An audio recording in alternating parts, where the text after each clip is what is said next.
que je sais, parce que je régule au-delà de ça le parti PASTEF les Patriotes. Je suis le président de la haute autorité de régulation du parti.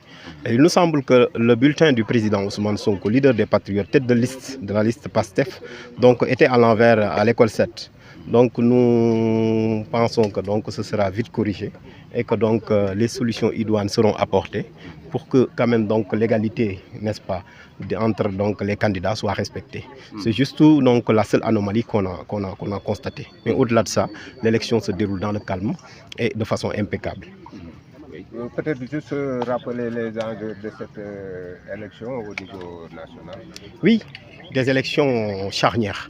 Je l'ai dit et je l'ai répété. En 2022, nous avions une élection législative de transition qui devait permettre tout simplement en réalité d'épuiser, voire même d'avaler une situation un peu délétère. Aujourd'hui, c'est dans le calme, à la suite d'une élection présidentielle magistrale, où pour la première fois, dans le cadre d'une alternance, au premier tour, un président est élu largement, à 54%. Et qu'il faut se rappeler que depuis 1945, avec Boris Miskin-Gorjevitch, les parlements ont eu un changement. Et ce changement des parlements, c'est tout simplement d'accompagner les gouvernements pour éviter les instabilités institutionnelles. C'est pourquoi aujourd'hui, donc, le gouvernement, y compris le président de la République et son premier ministre, cherchent la majorité pour pouvoir gouverner. Parce qu'on ne peut gouverner que par des lois. Retenez, le président de la République, depuis qu'il a été élu au mois, n'est-ce pas, d'avril jusqu'à maintenant, il ne gouverne que par décret. Pourquoi? Parce qu'il n'a pas encore la majorité à l'Assemblée nationale. Et pourtant, le projet porteur, n'est-ce pas, Vision 2050, doit être porté par des lois. Une des lois phares, par exemple, qui doit venir, c'est la loi sur le patriotisme et la souveraineté économique, qui doit permettre tout simplement, en réalité, de redynamiser notre économie, nos emplois, mais aussi de contrôler les secteurs stratégiques de notre pays. Au-delà de ça, il y a d'autres secteurs, l'artisanat. Il y a un code de l'artisanat qui doit être voté à l'Assemblée nationale.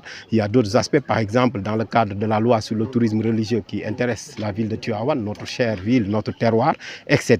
Je peux en citer d'autres.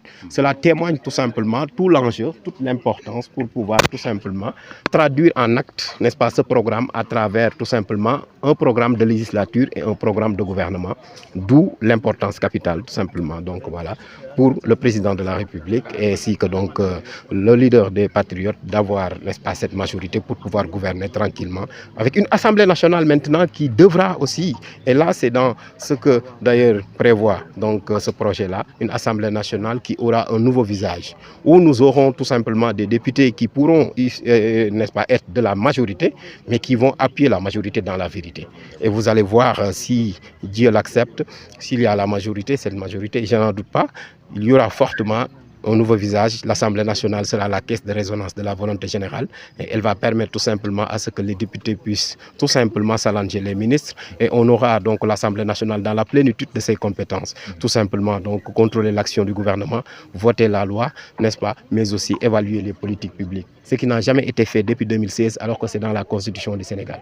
Tout maintenant cet arsenal juridique, n'est-ce pas, devra être mis, n'est-ce pas, en œuvre, ainsi que la reddition des comptes que les Sénégalais demandent à travers la Cour de justice et à travers aussi une réforme judiciaire qui a été donc tout simplement initiée récemment dans le cadre, n'est-ce pas, des assises de la justice. Voilà, en gros, de façon ramassée et de façon synthétique, ce qui se préfigure pour tout simplement l'enjeu et les défis de cette élection. Pour la dernière question, certainement, nous avons eu à visiter quelques centres de vote et vraiment, ce n'est pas le rush. Est-ce qu'on n'aura pas un taux de participation assez faible? Non, je ne le pense pas. Les élections législatives ont toujours été comme ça. Depuis Lamine Gueye, si vous regardez, ça a toujours été comme ça. L'élection présidentielle, c'est une élection de décision. Les élections législatives, ce sont des élections de représentation. D'ailleurs, c'est la raison pour laquelle on dit l'élection présidentielle. On élit une personne. Les élections législatives, c'est des élections de représentation.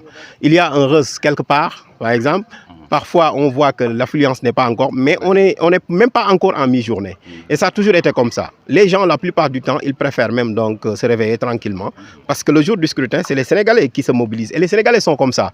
La plupart du temps, ils montrent que quand même, donc, ils sont devenus même une vieille démocratie. Ce n'est pas une petite démocratie. Le Sénégal est un petit pays, mais c'est une grande nation.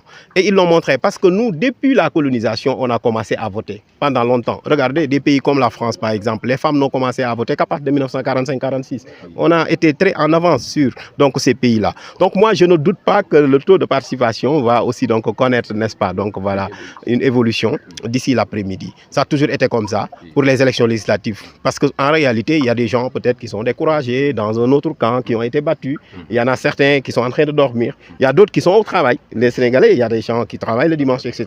Et au-delà de ça aussi, les gens peut-être que donc, voilà, ils sont en train donc, de s'affairer dans les maisons. Mais je pense que donc, voilà, n'oubliez pas que nous sommes dans une ville religieuse. Nos parents aussi, donc la plupart du temps, ils vont à la mosquée, et certains sont en train de dormir, voilà. Et après, d'ici midi, etc., ils vont venir. Moi, je n'en doute pas. Mais globalement et techniquement, les taux de participation ont toujours été comme ça aux élections législatives. Merci beaucoup. C'est moi qui vous remercie. Merci, professeur.